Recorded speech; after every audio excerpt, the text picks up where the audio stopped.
turens første down day inde i teltet.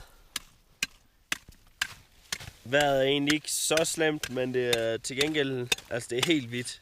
Helt whiteout, så vi kan se 10-20 meter. Så vi bliver sgu bare liggende, og så skal vi lige have campen til at spille. Så Jens han er i gang med at slå is ud af forteltet.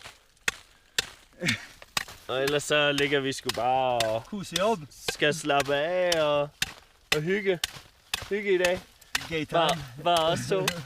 Brokeback Mountain. Åh fy fan vad is.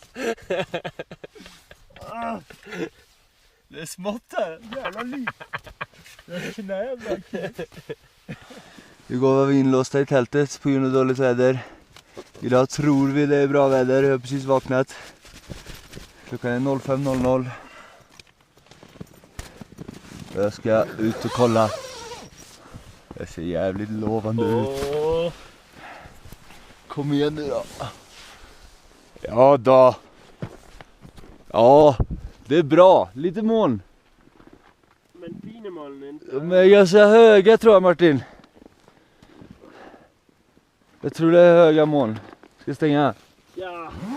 Sätt igång med frullen. Jag tror vi är good alltså. Yes. Vi ska till Lens Rock. Det är där uppe.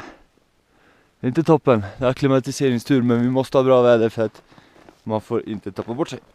Då är man körd och kan checka ut så att säga. Men här ser jävligt bra ut. Jag bara ser så det inte ligger för låga moln nere i dalen.